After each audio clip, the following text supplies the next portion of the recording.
Keluaran 5. Musa menghadap Firaun, bangsa Israel makin ditindas. Kemudian Musa dan Harun pergi menghadap Firaun, lalu berkata kepadanya, "Beginilah firman Tuhan Allah Israel, biarkanlah umatku pergi untuk mengadakan perayaan bagiku di padang gurun." Tetapi Firaun berkata, "Siapakah Tuhan itu yang harus kudengarkan firman-Nya untuk membiarkan orang Israel pergi? Tidak kenal aku Tuhan itu, dan tidak juga aku akan membiarkan orang Israel pergi." Lalu kata mereka, "Allah orang Ibrani telah menemui kami, izinkanlah kiranya kami pergi ke padang gurun 3 hari perjalanan jauhnya untuk mempersembahkan korban kepada Tuhan Allah kami, supaya jangan nanti mendatangkan kepada kami penyakit sampar atau pedang." Tetapi Raja Mesir berkata kepada mereka, "Musa dan Harun, mengapakah kamu bawa-bawa bangsa ini melalaikan pekerjaannya? Pergilah melakukan pekerjaanmu." Lagi kata Firaun, "Lihat, sekarang telah terlalu banyak bangsamu di negeri ini. Masakan kamu hendak menghentikan mereka dari kerja paksanya?" Pada hari itu juga Firaun memerintahkan kepada pengerah-pengerah bangsa itu dan kepada mandur-mandur mereka sendiri, "Tidak boleh lagi kamu memberikan jerami kepada bangsa itu untuk membuat batu bata seperti sampai sekarang. Biarlah mereka sendiri yang pergi mengumpulkan jerami. Tetapi jumlah batu bata yang harus dibuat mereka sampai sekarang, bebankanlah itu juga kepada mereka, dan jangan menguranginya, karena mereka pemalas. Itulah sebabnya mereka berteriak-teriak, 'Izinkanlah kami pergi mempersembahkan korban kepada Allah kami.' Pekerjaan orang-orang ini harus diperberat, sehingga mereka terikat kepada pekerjaannya, dan jangan mempedulikan perkataan dusta." Maka para pengerah bangsa itu dan para mandurnya pergi dan berkata kepada mereka, "Beginilah kata Firaun, aku tidak memberi jerami lagi kepadamu. Pergilah kamu sendiri mengambil jerami di mana saja kamu mendapatnya, tetapi pekerjaanmu sedikit pun tidak boleh kurang." Lalu berseraklah bangsa itu ke seluruh tanah Mesir untuk mengumpulkan tunggul gandum sebagai pengganti jerami. Dan pengerah-pengerah itu mendesak mereka dan dengan berkata, "Selesaikan pekerjaanmu, yaitu tugas sehari, seperti pada waktu ada jerami." Lalu pengerah-pengerah Firaun memukul mandur-mandur Israel yang mereka angkat sambil bertanya, "Mengapakah kamu pada hari ini tidak menyelesaikan jumlah batu bata yang harus kamu buat seperti kemarin?" Sesudah itu pergilah para mandur Israel kepada Firaun dan mengadukan halnya kepadanya. "Mengapakah Tuanku berlaku seperti itu terhadap hamba-hambamu ini? Jerami tidak diberikan lagi kepada hamba-hambamu ini. Tetapi walaupun begitu, kami diperintahkan, buatlah batu bata. Dan pada itu hamba-hambamu ini dipukuli, padahal rakyat Tuankulah yang bersalah." Tetapi ia berkata, "Pemalas kamu, pemalas. Itulah sebabnya kamu berkata, 'Izinkanlah kami pergi mempersembahkan korban kepada Tuhan.' Jadi sekarang pergilah bekerja, jerami tidak akan diberikan lagi kepadamu. Tetapi jumlah batu bata yang sama harus kamu serahkan." Maka mengertilah para mandur Israel bahwa mereka ada dalam keadaan susah, karena dikatakan kepada mereka, "Kamu tidak boleh mengurangi jumlah batu bata pada tiap-tiap hari." Waktu mereka meninggalkan Firaun, berjumpahlah mereka dengan Musa dan Harun yang sedang menantikan mereka. Lalu mereka berkata kepada keduanya, "Kiranya Tuhan memperhatikan perbuatanmu dan menghukumkan kamu, karena kamu telah membusukkan nama kami kepada Firaun dan hamba-hambanya, dan dengan demikian kamu telah memberikan pisau kepada mereka untuk membunuh kami." Lalu Musa kembali menghadap Tuhan, katanya, "Tuhan, mengapakah kau perlakukan umatmu ini begitu bengis? Mengapa pula aku yang kau utus? Sebab sejak aku pergi menghadap Firaun untuk berbicara atas namamu, dengan jahat diperlakukannya umat ini. Dan engkau tidak melepaskan umatmu sama sekali." Tetapi Tuhan berfirman kepada Musa, "Sekarang engkau akan melihat apa yang akan kulakukan kepada Firaun, sebab dipaksa oleh tangan yang kuat, ia akan membiarkan mereka pergi. Ya, dipaksa oleh tangan yang kuat, ia akan mengusir mereka dari negerinya." Keluaran 6, pengutusan Musa.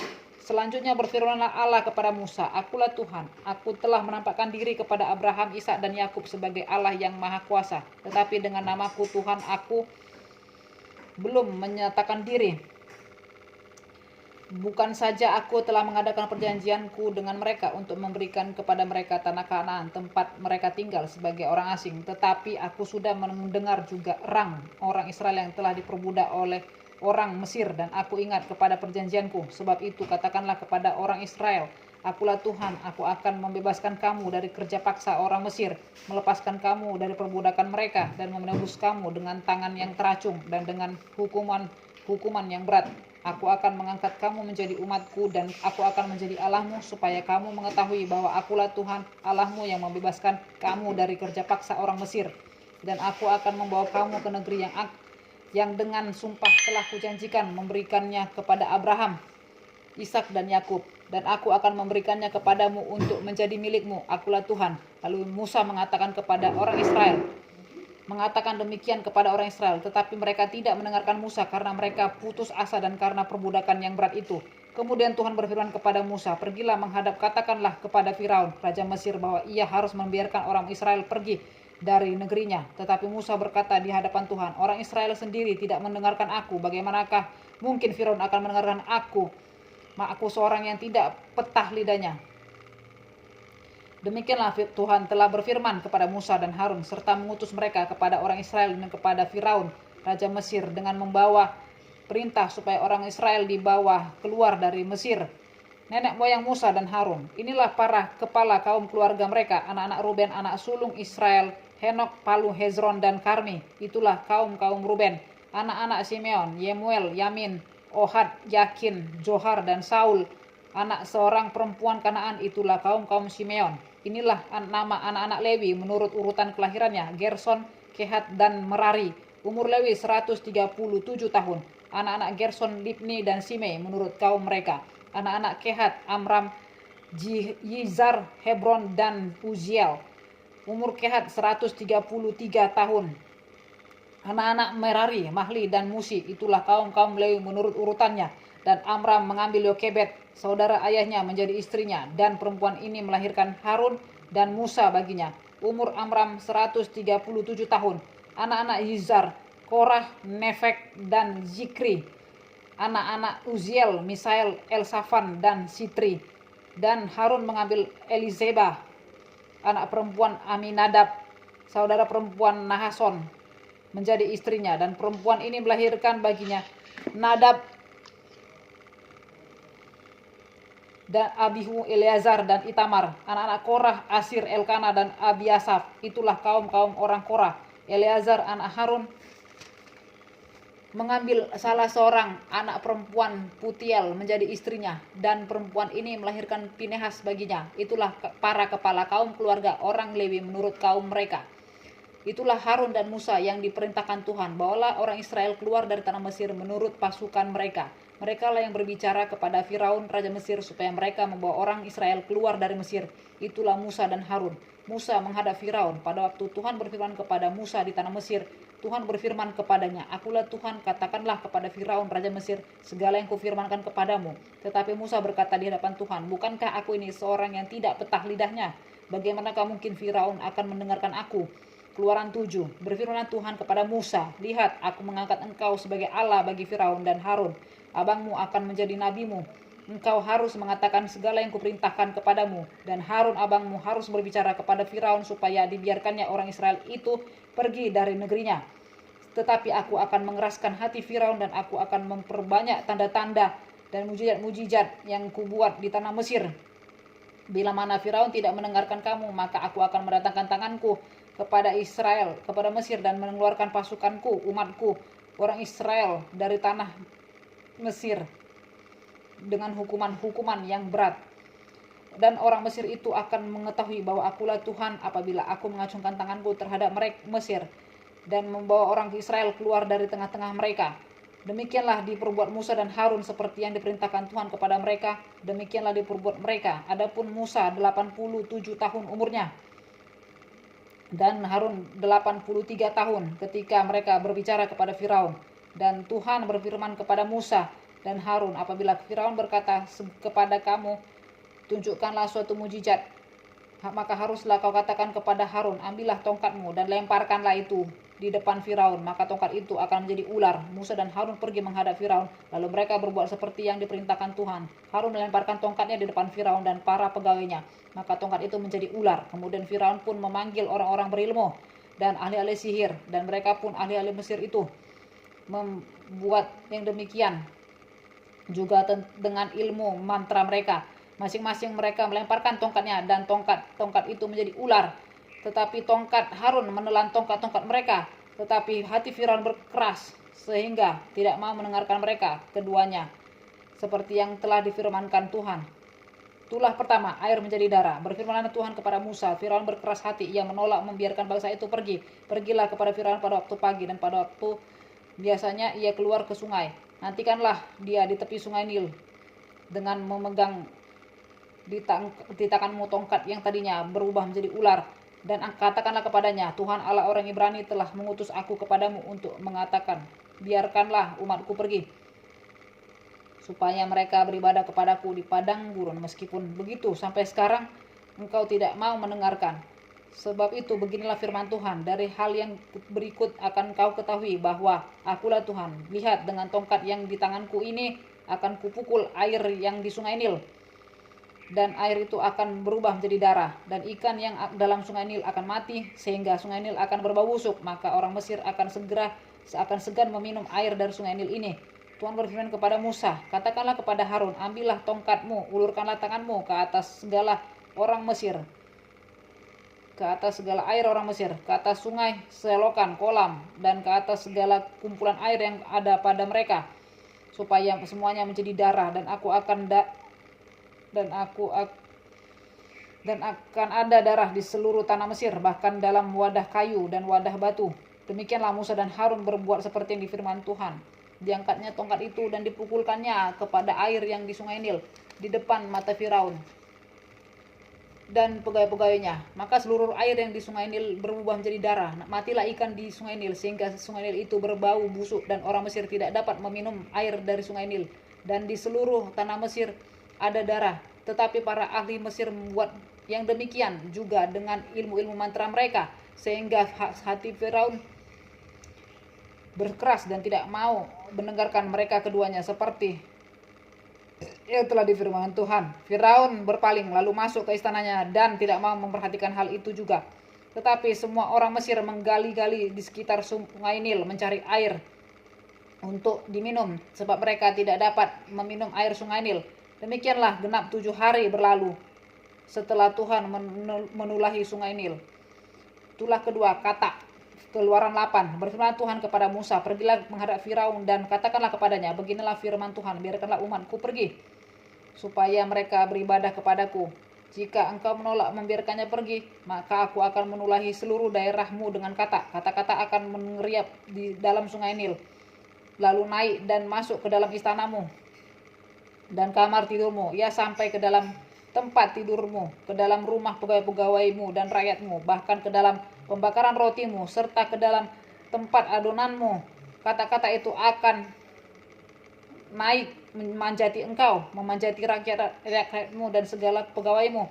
Berfirman Tuhan kepada Musa, katakanlah kepada Harun, ulurkanlah tanganmu dengan tongkatmu ke atas sungai, ke atas selokan dan ke atas kolam, dan buatlah kata-kata bermunculan meliputi tanah Mesir. Lalu Harun mengulurkan tangannya ke atas segala air di Mesir, maka bermunculanlah kata-kata lalu menutupi tanah Mesir. Tetapi para ahli itu pun membuat yang demikian juga dengan ilmu-ilmu mantra mereka, sehingga mereka membuat kata-kata bermunculan meliputi tanah Mesir. Kemudian Firaun memanggil Musa dan Harun serta berkata, berdoalah kepada Tuhan supaya dijauhkannya kata-kata itu daripadaku dan daripada rakyatku, maka aku akan membiarkan bangsa itu pergi supaya mereka mempersembahkan korban kepada Tuhan. Kata Musa kepada Firaun, silahkanlah tuanku katakan kepadaku, bila aku akan berdoa untukmu, untuk pegawaimu dan rakyatmu, supaya kata-kata itu dilenyapkan daripadamu dan dari rumahmu, dan hanya tinggal di sungai Nil saja. Katanya, besok. Lalu kata Musa, jadilah seperti katamu itu, supaya tuanku mengetahui bahwa tidak ada yang seperti Tuhan Allah kami. Maka kata-kata itu akan dijauhkan daripadamu, dari rumah-rumahmu dan dari pegawai-pegawaimu dan dari rakyatmu, dan hanya akan tinggal di sungai Nil saja. Lalu Musa dan Harun keluar meninggalkan Firaun, dan Musa berseru kepada Tuhan karena kata-kata yang didatangkannya kepada Firaun, dan Tuhan melakukan seperti yang dikatakan Musa, sehingga kata-kata itu mati lenyap dari rumah, dari halaman, dan dari ladang. Dikumpulkan oranglah bangkai-bangkainya bertumpuk-tumpuk, sehingga tanah itu berbau busuk. Tetapi ketika Firaun melihat bahwa telah terasa kelegaan, ia tetap berkeras hati dan tidak mau mendengarkan mereka keduanya seperti yang telah difirmankan Tuhan. Itulah ketiga nyamuk, berfirman Tuhan kepada Musa, katakanlah kepada Harun, ulurkanlah tongkatmu dan pukullah itu ke debu tanah, maka debu itu akan menjadi nyamuk di seluruh tanah Mesir. Lalu mereka berbuat demikian. Harun mengulurkan tangannya dengan tongkatnya dan memukulkannya ke debu tanah, maka nyamuk-nyamuk itu hinggap pada manusia dan pada binatang. Segala debu tanah menjadi nyamuk di seluruh tanah Mesir. Para ahli itu pun membuat yang demikian juga dengan ilmu mantranya untuk mengadakan nyamuk-nyamuk, tetapi mereka tidak dapat. Demikianlah nyamuk-nyamuk itu hinggap pada manusia dan pada binatang. Lalu berkatalah para ahli itu kepada Firaun, inilah tangan Allah, tetapi hati Firaun berkeras dan ia tidak mau mendengarkan mereka seperti yang telah difirmankan Tuhan. Itulah keempat, alat pikat. Berfirmanlah Tuhan kepada Musa, bangunlah pagi-pagi dan pergilah menantikan Firaun pada waktu biasanya ia keluar ke sungai, dan katakanlah kepadanya, beginilah firman Tuhan, biarkanlah umatku pergi supaya mereka beribadah kepadaku, sebab jika engkau tidak membiarkan umatku itu pergi, maka aku akan melepaskan pikat terhadap engkau, terhadap pegawai-pegawaimu, rakyatmu, dan rumah-rumahmu, sehingga rumah-rumah orang Mesir, bahkan tanah di mana mereka berdiri akan penuh dengan pikat. Tetapi pada hari itu aku akan mengecualikan tanah Goshen di mana umatku tinggal, sehingga di sana tidak ada terdapat pikat, supaya engkau mengetahui bahwa aku Tuhan ada di negeri ini, sebab aku akan mengadakan perbedaan antara umatku dan bangsamu. Besok tanda mujizat ini akan terjadi. Tuhan berbuat demikian, maka datanglah banyak-banyak pikat ke dalam istana Firaun dan ke dalam rumah pegawai-pegawainya dan ke seluruh tanah Mesir. Negeri itu menderita karena pikat itu. Lalu Firaun memanggil Musa dan Harun serta berkata, pergilah, persembahkanlah korban kepada Allahmu di negeri ini. Tetapi Musa berkata, tidak mungkin kami berbuat demikian, sebab korban yang akan kami persembahkan kepada Tuhan Allah kami adalah kekejian bagi orang Mesir. Apabila kami mempersembahkan korban yang menjadi kekejian bagi orang Mesir itu di depan mata mereka, tidakkah mereka akan melempari kami dengan batu?